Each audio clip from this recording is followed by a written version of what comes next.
நமச்சிவாயம் வாழ்க, நாதன்தாள் வாழ்க. நம்ம இன்னைக்கு என்ன பதிவு பார்க்க போகிறோம் அப்படின்னா, யாருக்கு யோகத்தை தரும் சூரிய பகவானின் தசை அப்படிங்கிற தலைப்பில் இந்த வீடியோவை பார்க்குறோங்க.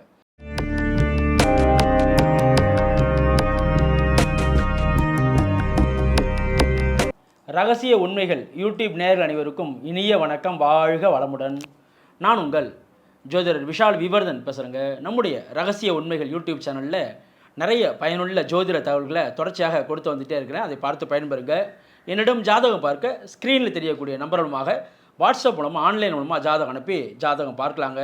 பொதுவாகவே சூரியனுடைய தசை என்பது ஒரு அற்புதமான தசை. ஒரு பிரகாசத்தை, அரசியலில் பெரிய வளர்ச்சியையும் நல்ல ஒரு அட்மினிஸ்ட்ரேஷனை கொடுக்கக்கூடிய கிரகம் எது அப்படின்னா அந்த சூரிய பகவான். ஏன்னா இருக்கிற நவகிரகங்களிலே தலையாய கிரகம், அனைத்து கிரகங்களுக்கும் ஒளியை அளிக்கக்கூடிய கிரகமாக இருப்பது எது அப்படின்னா இந்த சூரிய பகவான்.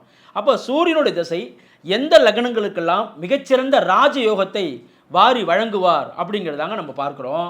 பொதுவாகவே மேஷ லக்னம் அப்படின்னு எடுத்துட்டோம்னா, மேஷ லக்னத்திற்கு 5 கூடிய பூர்வ புண்ணியாதிபதிங்க. அற்புதமான அமைப்புக்கு அதிபதி யார் அப்படின்னா இந்த சூரிய பகவான்.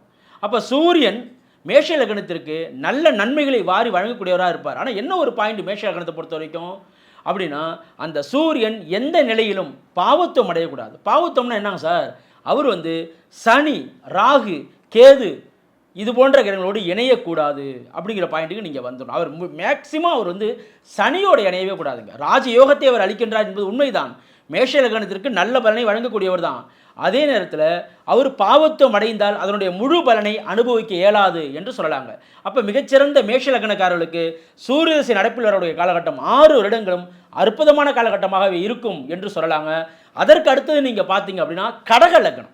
கடக லக்னத்திற்கு மிகச்சிறந்த ராஜயோகாதிபதியாக சூரிய பகவான் வருவார். அது எப்படி சார் அவர் சொல்கிறீங்க அப்படின்னா, லக்னத்திற்கு 2 கூடிய தனம், குடும்பம், வாக்குக்கு அதிபதி யாருங்க? அந்த சூரியன். அப்போ எந்த நிலையிலும் கடக லக்னத்திற்கு சூரியனுடைய திசை ஒரு அற்புதமான ஏற்ற மிகுந்த திசையாகும். திடீர் முன்னேற்றத்தையும் தன வருவாயில் மிகப்பெரிய ஒரு வளர்ச்சியையும் தரக்கூடிய திசையாக இந்த சூரியபகவானோட திசையானது கடக லக்னத்தில் பிறந்தவர்களுக்கு இருக்கும் என்று சொல்லலாம். எந்த ஒரு திசையுமே சரியான பருவத்தில் வரணுங்க. ராஜயோகத்தை அளிக்கக்கூடிய கிரகம் தான் சூரியன். மேஷம், கடகம் இது போன்ற லக்னங்களுக்கு நல்ல திசை தான். ஆயினும் அது எந்த பருவத்தில் வரணும்? சரியான பருவத்தில் ஒரு 30, 32 வயது, 35 வயது இது போன்ற காலங்களில் வருவதுதான் சிறந்தது. அப்போ தான் சூரியனுடைய அனைத்து அப்போ தான் ஒரு அட்மினிஸ்ட்ரேஷனே ஒரு நிர்வாகத்திற்கான ஒரு தகுதியோட ஒரு வயதோடு அவர் இருப்பார். ப்ளஸ் ஒரு அரசியலில் இறங்கக்கூடிய தன்மைகளையும் அவர் கொடுப்பார். ஒரு எந்த ஒரு விஷயத்தையும் ஒரு நிர்வாகத்தன்மையை கொடுக்கக்கூடிய கிரகம் எது? தன்னம்பிக்கை, விடாமுயற்சி. அதற்கெல்லாம் காரக கிரகம் யாருன்னா லக்னத்திற்கு காரகன் சூரியனுங்க. அப்போ ஒரு மனிதன் தன்னம்பிக்கையாக இருக்கார், விடாமுயற்சியாக இருக்காருன்னா அதற்கெல்லாம் காரக கிரகம் எது அப்படின்னா சூரிய பகவான். அப்போ மேஷ லக்னத்திற்கு 5 கூடிய பூர்வ புண்ணியாதிபதியாகவும் கடக லக்னத்திற்கு 2 கூடிய தன குடும்பாதிபதியாக வரக்கூடிய இந்த சூரியனோட திசை என்பது அற்புதமான மாற்றங்களை தரும். எந்த நிலையிலும் சூரியன் சனியோடு இணையும் போது குடும்ப ரீதியான விஷயங்களில் பாதிப்பையும் அவர் தரவே செய்வார் என்று சொல்லலாம். அப்போ நல்ல ஒரு யோகத்தை கடக லக்னம் தர்றாரு. அதுக்கடுத்து நீங்கள் பார்த்தீங்க அப்படின்னா மிகச்சிறந்த ராஜயோகத்தை தரக்கூடிய அமைப்பில் எதுன்னா விருச்சக லக்னங்க. விருச்சக லக்னத்துக்கு நீங்கள் பார்த்தீங்க அப்படின்னா லக்னத்திற்கு 10 கூடிய ஜீவனாதிபதியாக வரார். 10 கூடிய ஜீவனாதிபதி. அப்போ எந்த நிலையிலும் மிகப்பெரிய ஒரு பெருத்த ஜீவனத்தை, பட்டம், பதவி, கௌரவம், புகழ், அந்தஸ்து இது போன்ற அத்தனை விஷயங்களுக்கு அதிபதி யாருங்க? விருச்சக லக்னத்திற்கு சூரிய பகவான். அப்போ சூரியனுடைய திசை விருச்சக லக்னத்துக்கு ஒரு அற்புதமான பலன்களை வாரி வழங்கும் என்று சொல்லலாம். அதே போல் சிம்ம லக்னத்தில் பிறந்தவங்களுக்கு லக்னாதிபதியாகவே சூரியன் வருகின்றார். அப்போ லக்னாதிபதி என்ன செய்வார்? எதையும் விடாமுயற்சியோடு வெற்றி கொள்ளக்கூடிய ஒரு அமைப்பை ஏற்படுத்துவாருங்கிறப்ப சிம்ம லக்னத்தில் பிறந்தவர்களுக்கும் சூரிய திசை ஒரு யோகமான திசையாகவே இருக்கும் என்று சொல்லலாம். அதே போல் இந்த தனுசு லக்னத்திற்கு பாக்யாதிபதி 9 கூடிய பாக்யாதிபதி. பொதுவாகவே இந்த தர்ம கர்மாதிபதியுடைய திசைகள் நடைமுறை வரும்போது எந்த ரூபத்திலும் ஒரு முன்னேற்றத்தை, ஏதோ ஒரு ரூபத்தில் ஒரு முன்னேற்றத்தை கொடுத்துருவார். அந்த அடிப்படையில் நீங்கள் பார்த்தீங்க அப்படின்னா தனுசு லக்னத்திற்கு 9 கூடிய பாக்யாதிபதியாக இந்த சூரிய பகவான் வருவார். அப்போ இந்த தனுசு லக்னத்துக்கு சூரியனுடைய திசையும் ஒரு அற்புதமான ஒரு வளர்ச்சியையும் ஒரு ஏற்றத்தையும் சமுதாயத்தில் மிகப்பெரிய ஒரு அந்தஸ்தையும் ஒரு கௌரவத்தை தரும். இது வரைக்கும் எந்த ஒரு விஷயத்திலையும் என்னால் முன்னேற்றமே இல்லைங்க சார், இது வரைக்கும் நான் வெளி உலகத்துக்கே தெரியாமல் இருக்கிறேன் அப்படின்னா தனுசு லக்னத்திற்கு சூரியனுடைய திசை நடைமுறை வரும்போது வெளி உலகத்துக்கு தெரிந்தவராக ஒரு பிரபலமாகக்கூடிய ஒரு அமைப்பாக அந்த காலகட்டமானது இருக்கும் என்று சொல்லலாங்க. தனுசு லக்னத்திற்கு ஒரு அற்புதமான ராஜ யோகாதிபதியாக சூரிய பகவான் வருவார் என்று சொல்லலாம். அதற்கடுத்தது நீங்கள் பார்க்கும்போது மீன லக்னம். மீன லக்னத்திற்கு சூரியன் 6 கூடையவர் தானே. அப்போ 6ஆம் வீட்டுடைய பலன் அற்புதமான பலனாக இருக்குமா என்றால் ஓரளவுக்கு தான் சொல்லலாம். ஏன்னா மீன லக்னத்திற்கு குருவோட லக்னங்களுக்கு சூரியன் பெரிய கெடுதலை பண்ண மாட்டார். இருப்பினும் அவர் 6ஆம் இடத்திலே அமர்ந்தால் 6ஆம் இடத்தின் பலனை சற்று அதிகமாகவே செய்வார். 6ஆம் இடத்தின் பலனை என்னங்க, வேலையை கொடுப்பாரு. அதே நேரத்தில் கடன் ரீதியான விஷயங்களையும் சற்று ஆட்படுத்தவே செய்வார். நோய் ரீதியான விஷயங்களையும் சற்று ஆட்படுத்தவே செய்வார்.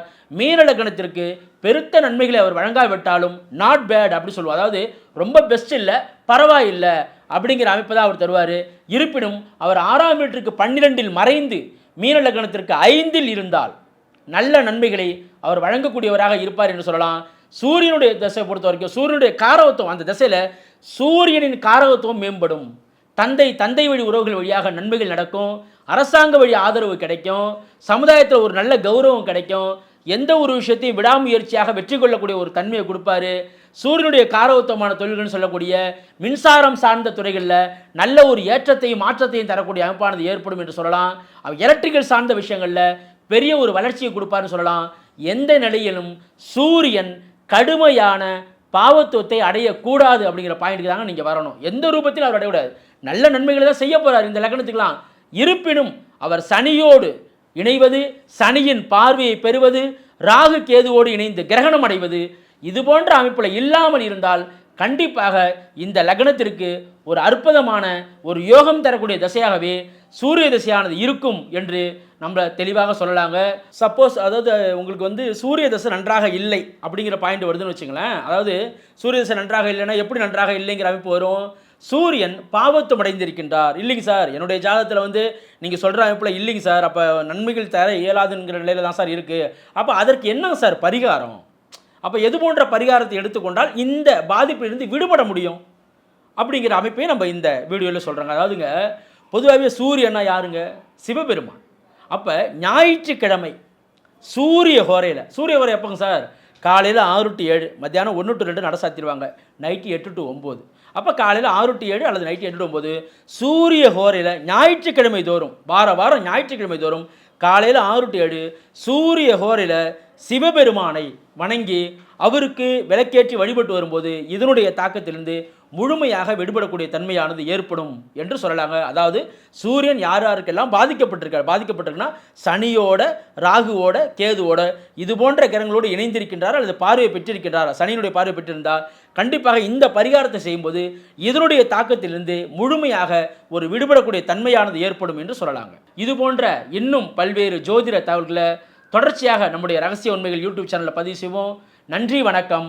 வாழ்க வளமுடன், வாழ்க வையகம், வாழ்க பிரபஞ்சம்.